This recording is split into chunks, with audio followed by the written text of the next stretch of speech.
এই যে এখন যা কিছু চলছে বিএনপি সংক্রান্ত জনপ্রিয়তার যে দৌড়, it's not a Real picture. এটা রিয়াল পিকচার নয়। রিয়াল পিকচার আমরা দেখতে পারছি না। আমরা জানতেও পারছি না। এটা পর্দার আড়ালে হচ্ছে। তো এটা হলো পর্দার আড়ালের মানে নানা রকম খেলাধুলা হচ্ছে, নানা রকম ঘটনা ঘটছে, যেগুলো আমরা আন্দাজ করতে পারি কিন্তু আমরা জানি না। একটা জিনিস আছে, you can better imagine than describe. কিছু জিনিস আছে আন্দাজ রাইট। করা যায় কিন্তু বলা যায় না। বর্তমান জামাত যে অবস্থায় আছে তারা এই অবস্থায় হুম, অনন্তকাল থাকতে চাচ্ছে। হুম, ২ নম্বর হলো যে আগামীতে যে ট্রান্সফার অফ পাওয়ার এবং ট্রান্সফরমেশন, ক্ষমতার যে একটা মানে গঠন হবে বা ক্ষমতা হুম, হুম, হস্তান্তর হবে। এই প্রক্রিয়াতে জামাত সবচেয়ে ক্ষতিগ্রস্ত হবে। যদি জামাতের হাত থেকে ক্ষমতা চলে যায় সেটা বিএনপির হাতেই যাক কিংবা হুম, যাকে বলা হয় অন্য কোনো পক্ষের হাতে যাক। তো সেক্ষেত্রে জামাতের প্রত্যেকটা লোক মারাত্মকভাবে ক্ষতিগ্রস্ত হবে। ডলা কাকে বলে? ১৯৭১-৭২ সালে যে ডলা তার চাইতে অনেক, অনেক বেশি ডলা হবে। আমাদের দেশে যদি রাজনীতি করতে হয়, রাজনীতি করতে হলে আপনাকে ভারত বিরোধিতা করতে হবে রাজনীতির জন্য। এটা একেবারে হুম, অনাদিকাল থেকে কিন্তু এটা অবস্থা। আর যদি আপনাকে রাষ্ট্র পরিচালনা করতে হয় তাহলে আপনাকে ভারতের সঙ্গে সম্পর্ক স্থাপন করতেই হবে। এই হুম, দুটো বিষয়।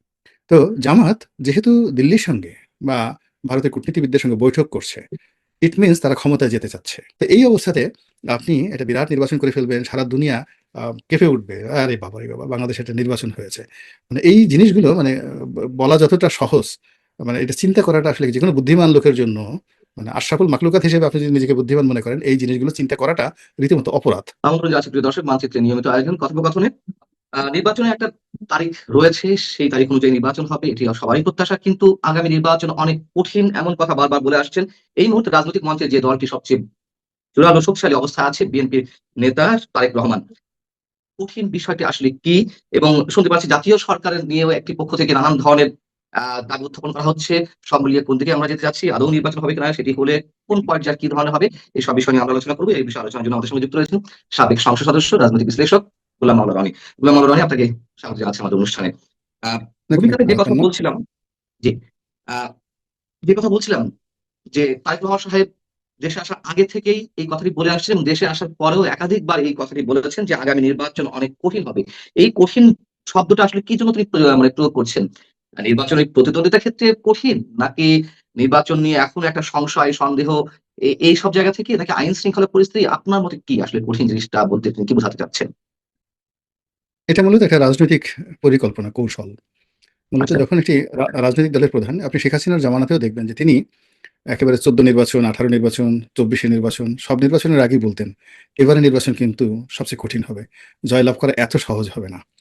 তো আচ্ছা। এখন দেখেন তার ফলাফল প্রস্তুত ছিল, কে হবে সবকিছুই প্রস্তুত ছিল। এভরিথিং। তারপর তিনি এই কথাগুলো বলেছেন। এর কারণটা হলো নির্বাচনের মাঠে যখন এরকম একটা উত্তেজনাকর পরিস্থিতি থাকে তখন নেতাকর্মীরা শৃঙ্খলাবদ্ধ থাকতে চায় না। জয়ের আনন্দে তারা উদ্বেলিত হয় এবং হুম, নানা রকম কর্মকাণ্ড ঘটে। এজন্য দলের সব নেতারা যেভাবে ধরেন একেবারে একটা সচ্ছল পরিবারের পিতাও কিন্তু তার সন্তানদেরকে বলে যে, "দেখো টাকা-পয়সা উপার্জন কিন্তু এত কঠিন বিষয় না।" এই বৃহৎ দুটো রাজনৈতিক দল তারা কিন্তু নির্বাচনের ব্যাপারে একেবারে শতভাগ নিশ্চিত। নির্বাচন হবে, তারা জয়লাভ করবে, তারা সরকার গঠন করবে। আর সরকার গঠন করার পর তারা কি জাতীয় সরকার গঠন করবে। এখন প্রধানমন্ত্রী পাশাপাশি তারেক রহমান সাহেব বসেছেন, তারপর শফিকুর রহমান সাহেব বসেছেন। উভয় দলের যারা নেতা কর্মী তারা বলছেন যে, "দেখো, দেখো, দেখো আমাদের নেতা কত সুন্দর করে বসেছেন। প্রধানমন্ত্রী হিসেবে তাকে কত সুন্দর মানিয়েছে।" হ্যাঁ, অসাধারণ। তো বিএনপির লোকও বলছে যে, "দেখো, দেখো জামাতের আমির বাধ্য হয়েছেন তারেক রহমান সাহেবের সাথে দেখা করার জন্য এবং তারেক রহমানের পাশে দেখো ডক্টর শফিক বসে আছেন। তাকে কেমন দেখাচ্ছে?" আবার জামাতের আমিরের যারা লোকজন তারা বলছে যে, "দেখো, দেখো, দেখো তারেক রহমান সাহেবকে জামাতের আমিরের পাশে একেবারে বাচ্চা, বাচ্চা মনে হচ্ছে। উনিই হবেন আচ্ছা। প্রধানমন্ত্রী আরকি।" তো এই জিনিসটা হলো এগুলো রাজনীতির একটা কৌশল। একে অপরকে ছোট করা, নিজের দলকে বড় করা, এই কৌশলগুলো চলে আসছে। আর আমরা যারা বাইরের লোক আছি আমরা বলতে গেলে মানে আ এই যে আপনি আমি আমরা বলে যাচ্ছি, আমরা তো এদের তো কোনো স্বার্থ নেই।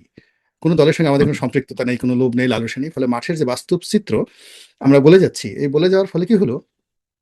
এই মুহূর্তে যারা নির্বাচনে অংশগ্রহণ করছে বা জয়লাভ করার চেষ্টা করছে বা ইভেন যারা ফেইল করারও চেষ্টা করছে, তাদের কাছে কিন্তু আমরা যারা সত্য কথা বলার চেষ্টা করছি, আমরা মোরালে সবাই শ্রেণী শত্রু। যে এগুলো সবসময় ঘুরু লাগায়। নতুন কিছুর মধ্যে এরা ভালো কিছু দেখে না। আর ধরেন এখন তেমনটা অনেকে বলে। হ্যাঁ, জি। এমনটাই বলে। আর যারা দূরে আছে নির্বাচনে যারা মানে অংশগ্রহণ করতে পারছেন না কোন অবস্থাতে, সেটা আওয়ামী লীগ হোক, জাসদ কর্ণ হোক, তারা মনে করছেন যে না গোলাম মোল্লা রনি আছেন, পান্না আছেন, এরা বাপের বেটা। আমাদের খুব কুকর্ম ছিল। আমাদের যৌবনকালে আমরা এদেরকে কখনো পাত্তা দেইনি, এদেরকে চেনার ব্যবস্থা করিনি। এদের কারণে আজ দেখো এরা দেশের সূর্য সন্তান। তো এটা আবার যদি কখনো এদের সুসময় আসে, কখনো এদের সুসময় আসে তখন দেখবেন যে আপনি আমরা আবার সেই ভিলেন হয়ে যাব। ভিলেন হওয়ার পরে এবং এই যে এখন যারা আমাদেরকে ভিলেন মনে করছে তারা বলবে যে না এরা বাপের বেটা। তা এই কিছু লোক আছে এবং এটা নিয়ে আমাদের সমাজ, এটা নিয়ে আমাদের রাষ্ট্র। আপনিও বেঁচে আছেন, আমরাও বেঁচে আছি। এর মধ্যে আমাদের বিনোদন আরকি। এই হলো অবস্থা। Right, exactly. আপনার এই কথাটা মানে শেষ অংশের সঙ্গে বিন্দুমাত্র কোনো দ্বিমত নেই অন্তত আমার। গোলাম মাওলানা অনেক প্রশ্ন হচ্ছে যে জাতীয় সরকারের কথা বলছিলেন বা আমিও ভূমিকাতে বলছিলাম, এটির সম্ভাবনা আসলে কতখানি? নাকি এটিও জামাতের একটি কৌশল আগে থেকে একটা সিগন্যাল দিয়ে দেওয়া যে তারা কি করতে চাচ্ছে? অথবা তারা যে কোনো অবস্থাতেই ক্ষমতার বাইরে যেতে চায় না। এখন যেমন তারা বিহাইন্ড দ্য স্ক্রিন গভর্নমেন্টের পেছনে থেকে তারা নানান ধরনের ক্ষমতা উপভোগ করছে বা ক্ষমতা নিয়ন্ত্রণ করছে। সেই জায়গা থেকে তারা কোনো অবস্থাতেই আ সেই জায়গা থেকে ছিটকে পড়তে চায় না। বিষয়টা কি এরকম? না, বর্তমান জামাত যে অবস্থায় আছে তারা এই অবস্থায় হুম, অনন্তকাল থাকতে চাচ্ছে।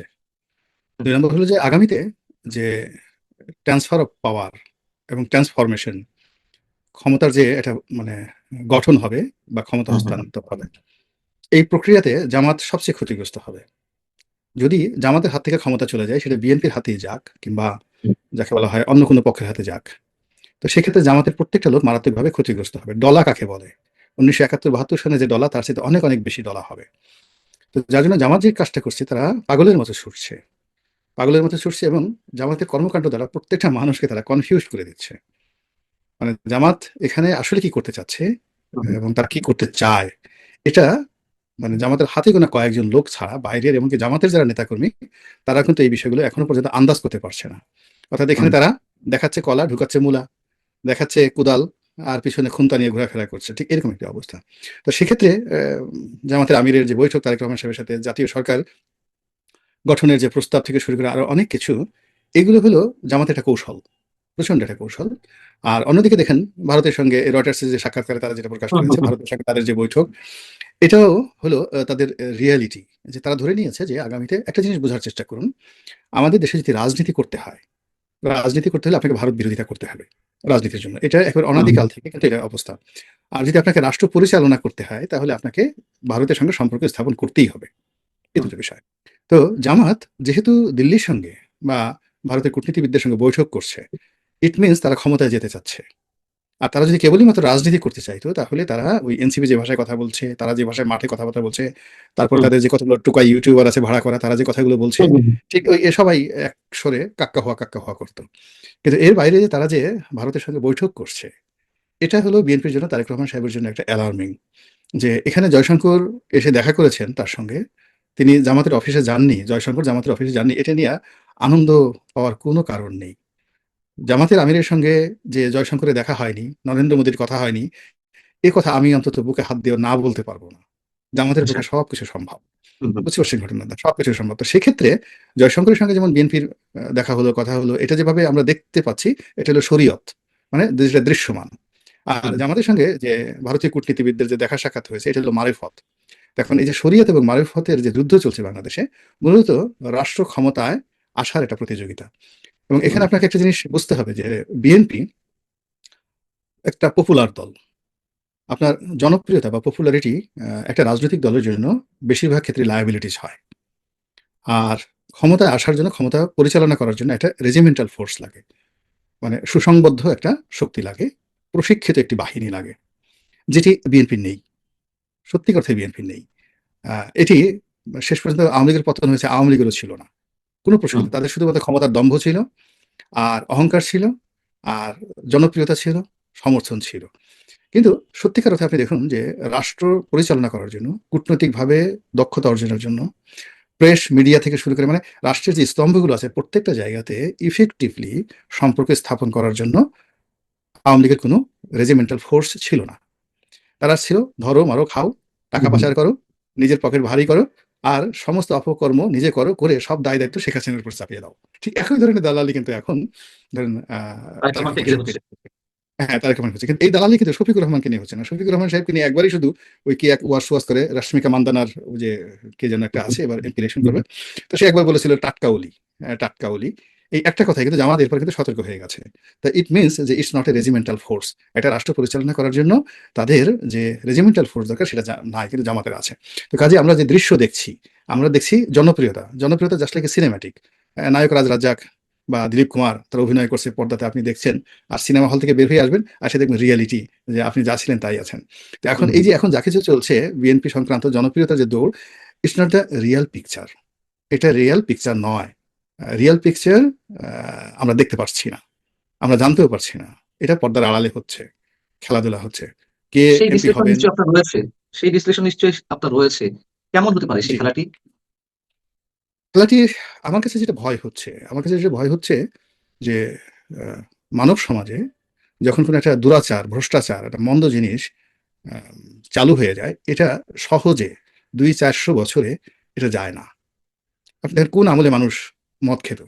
কোন আমলে সেই আদিম জমানাতে মানুষ পতিতাবৃত্তি, একটা রাষ্ট্রের মানে চন্দ্রগুপ্ত মৌর্যের জমানাতে পতিতাবৃত্তি ছিল রাষ্ট্রের সবচেয়ে বড় আয় এবং এজন্য তার একটা মন্ত্রী ছিল।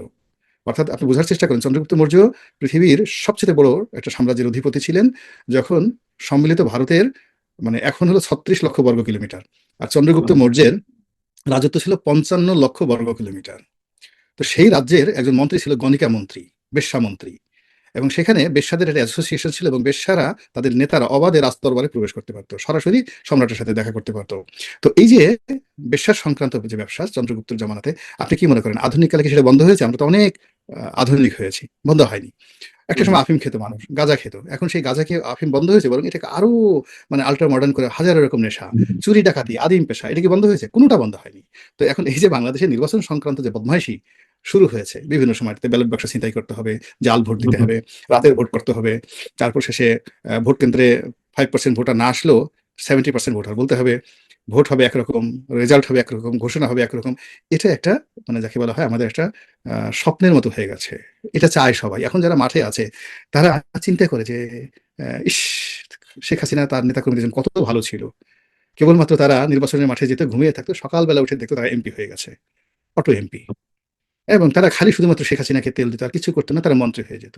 আর এখন এই যে আমরা এত ঝামেলার মধ্যে আছি, এই ঝামেলার চেয়ে যদি এমন একটা পরিস্থিতি হতো যে সকালবেলা উঠে দেখলাম এমপি হয়ে গেছে। বিশ্বাস করেন এর বাইরে আপনি এই যে এখন মানে জুলিয়াস সিজারের মতো, নেপোলিয়ন বোনাপার্টের হুম, মতো কোনো এমপি প্রার্থী চিন্তা করবো যে আমি একেবারে ১১টা ২২টা প্লেয়ার থাকবে, তার মধ্যে খেলবো, সারা দুনিয়া দেখবে এবং গোল করে আমি বের হব। এইরকম চ্যালেঞ্জিং মনোভাব আমাদের এই সমাজে এখন নাই। সবাই একটা বিকল্প খুঁজছে, হুম, বিনা প্রতিদ্বন্দ্বিতা খুঁজছে।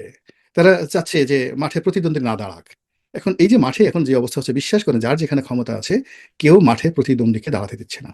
আর যখনই প্রতিদ্বন্দ্বী থাকবে না, একক প্রার্থী হবে তখন ভোটাররা ভোট কেন্দ্রে আসবে না। তখন আপনাকে কি করতে হবে?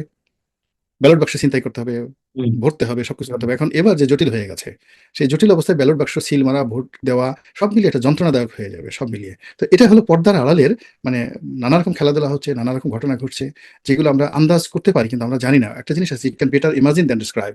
কিছু জিনিস আছে আন্দাজ রাইট। করা যায় কিন্তু বলা যায় না।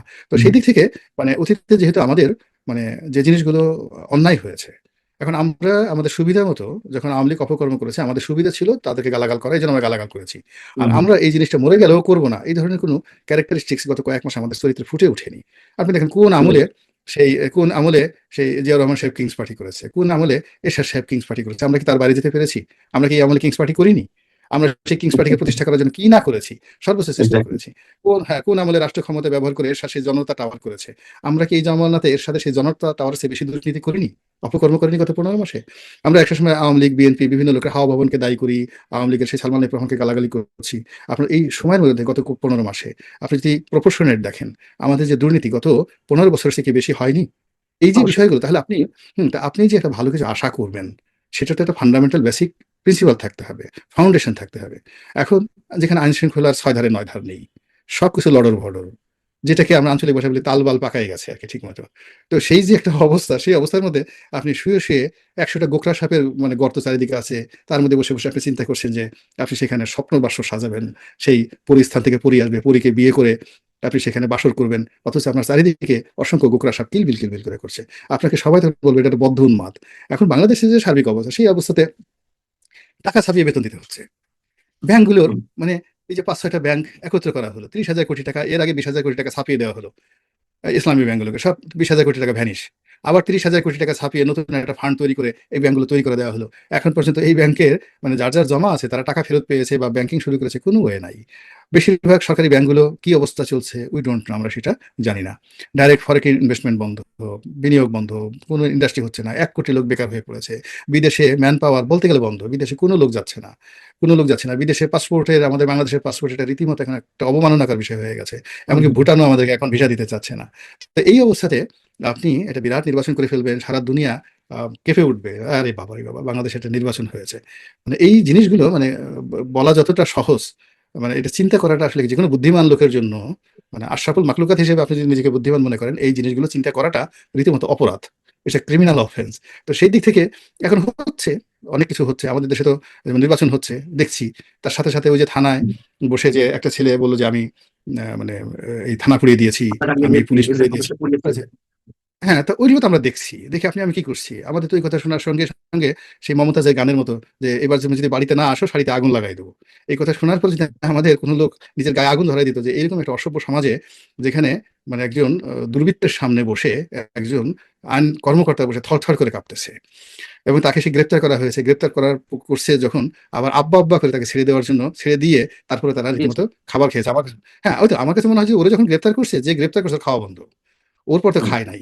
এরপরে তাকে ছেড়ে দেওয়ার পরে সে বোধহয় নাস্তা করছে, নাস্তা করে এখন ওই ছেলের বাসায় গিয়ে মাপ-টাপ চাইছে কিনা আমি এখন পর্যন্ত বলতে পারি না। তো এই হলো এই হলো সার্বিক তার মানে আপনি অবস্থা। বলতে চাচ্ছেন যে অনেক ধরনের খেলা এখনো পর্যন্ত আছে ১২ই ফেব্রুয়ারির আগে, তাই না? যেগুলো আমাদের কাছে একেবারে মানে কল্পনাতীত, আমরা এমনটা বলতে পারি। তাই রাইট, তো? Right, right. আপনি গত ১৫ মাসে মানে আপনি শেখ হাসিনার আ ধরেন আগস্ট ২০২৪, আগস্ট ২০২৪ থেকে আজকের এই দিন পর্যন্ত, মানে পহেলা আগস্ট হুম, ২০২৪ হুম। থেকে আজকে ২০২৬ সনের এই জানুয়ারি মাসের আজকের এই দিনটিতে আপনি যে ভিডিওটা করছেন, এই দিন পর্যন্ত আপনি হিসাব করে দেখুন, নাথিং হ্যাপেন্ড প্ল্যান্ড ওয়ে। পরিকল্পনা মাফিক একটা সিঙ্গেল জিনিস ঘটেনি। কিচ্ছু না। যে ঘট যে ঘটনাগুলো ঘটেছে সবই অপরিকল্পিত। ইট ওয়াজ ম্যাজিক্যাল, ইট ওয়াজ সারপ্রাইজিং। নিয়োগ, বদলি, সরকারি সিদ্ধান্ত, এমনকি এই যে তারেক রহমান সাহেবের বাংলাদেশে আসা। It's a magical return, not a well planned return. যে হঠাৎ করে চলে আসলেন, এটা যদি একটা প্ল্যান করে তিনি আসতেন, পরিকল্পনা করে আসতেন, তাহলে ওটার একটা পলিটিক্যাল মিশন অ্যান্ড ভিশন থাকতো। তিনি আসছেন ম্যাজিক্যালি। আবার দেখেন তিনি আসার পরে যে ঘটনাগুলো ঘটছে, বেগম জিয়ার মৃত্যু, হাদির জানাজা, বেগম জিয়ার জানাজা, জামাতের আমিরের সাথে বৈঠক এবং এই যে আমার দেশের মাহমুদুর রহমান সাহেবের সঙ্গে তারেক জিয়ার বৈঠক হুম। থেকে শুরু করে যা কিছু হচ্ছে, মানে আমরা আশ্চর্য হয়ে যাচ্ছি না, এগুলো তো হওয়ার কথা না। এই রাইট, জিনিসগুলো হওয়ার এক্সাক্টলি। কথা না। এই আমি একটু জিনিসগুলো হচ্ছে। শেষ পর্যায়ে যে জিনিসটি জানতে চাই আপনার কাছ থেকে সেটা হচ্ছে যে আওয়ামী লীগ নিয়ে অনেকে অনেক কথা বলছিল। আওয়ামী লীগ নানান ধরনের হাত ডাক দিচ্ছিল। তাদের ছাড়া নির্বাচন হবে না, সম্ভবত নির্বাচন হতে যাচ্ছে। তবে তার আগে নানান ধরনের একটা খেলা আছে। এখন পর্যন্ত মনে হচ্ছে। আ যদি তাই হয় তাহলে কি বলব যে আওয়ামী লীগ ব্যর্থ? নাকি আওয়ামী লীগ আন্তর্জাতিক সম্প্রদায়ের কাছ থেকে তাদের গ্রহণযোগ্যতা আদায় করতে পারেনি, অথবা আন্তর্জাতিক সম্প্রদায় মাঝে মধ্যে কথা বলছে ইনক্লুসিভ নির্বাচনের ক্ষেত্রে তারা সেই চাপটি প্রয়োগ করতে পারেনি ইউনূস সরকারের উপরে। এই ২ টি বিষয় আপনি একটু যদি সংক্ষেপে বলতেন আপনার বিশ্লেষণ। মানে আমি ১ম দিন থেকে বলে আসছি যে শেখ হাসিনার পতনের ব্যাপারে ভারতের হাত ছিল, আছে। ভারত তাকে আশ্রয় দিয়েছে। কিন্তু তার যে পতন, সেই পতনের ইচ্ছা করলে ভারত সেটা এভয়েড করতে পারত, প্রোটেক্ট করতে পারত। কিন্তু সেটা সে করেনি। এর কারণ হলো শেখ হাসিনা শেষের দিকে একেবারে স্বাধীন হওয়ার চেষ্টা করেছেন। ভারতের বলয়ের বাইরে গিয়ে তিনি আমেরিকার সঙ্গে, চীনের সঙ্গে মানে স্বাধীন হওয়ার চেষ্টা করেছেন। এটা ভারতের ভালো লাগেনি। এমনকি বঙ্গবন্ধুর জন্মশতবার্ষিকী উপলক্ষে যে মোদি আসলেন, এটা শেখ হাসিনা চাননি। শেখ হাসিনা চাননি, বলতে গেলে ভারত জনাব নরেন্দ্র মোদী জোর করে আসছেন। এবং এই যে ঢাকা শহরে যে আ ওই সময়টাতে মোদি বিরোধী আন্দোলন হলো এবং বেশ কয়েকজন মারা গেল। এর পেছনে গোয়েন্দা সংস্থাগুলোর হাত ছিল। তারাই এই সমস্যাগুলো তারা করেছে। পরে তারা সফল না হওয়ার কারণেই দেখা গেল মামুনুল হকরা ধরা পড়ল। মামুনুল হকদের কিন্তু উনি কিন্তু মামুনুল হক বলেছে যে আমাকে ডেকে নিয়ে আসছে। আমি তো জগন্নাথ কলেজে ছিলাম। সেখান থেকে আমাকে ডেকে নিয়ে আসছে গোয়েন্দা সংস্থার যারা লোকজন আছে। তো এটা কি ভারত নারায়ণগঞ্জে। বুঝে না? ভারত নারায়ণগঞ্জে। তো ভারত না, উনি জগন্নাথ কলেজে ছিল। মানে ও জগন্নাথ কলেজের ওখানে একটা অনুষ্ঠান ছিল।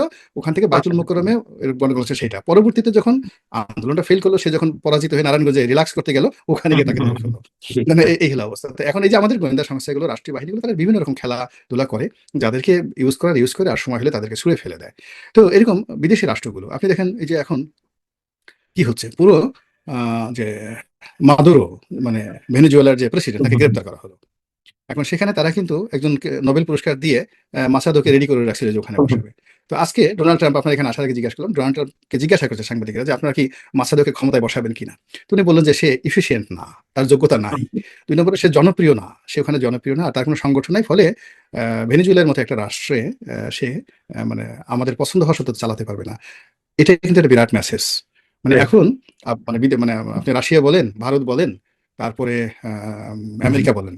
তারা ওই হঠাৎ করে ইনএফিশিয়েন্ট লোকজন, মানে শুধুমাত্র আবেগের বশবর্তী হামিদ কারজাই টাইপের লোক মিলিটারি দিয়ে বসিয়ে $৪-৫ ট্রিলিয়ন খরচ করার মতো বেকুবের অবস্থায় মানে এখন নাই। ফলে কি হচ্ছে, ভারত চাচ্ছে বা অন্য সবাই চাচ্ছে যে জনগণের মধ্যে যাদের মোটামুটি একটা অ্যাকসেপ্টেবিলিটি আছে, হুম। তারাই রাজনৈতিকভাবে আসুক, তাদের সঙ্গে তাদের একটা সম্পর্ক গড়ে উঠুক।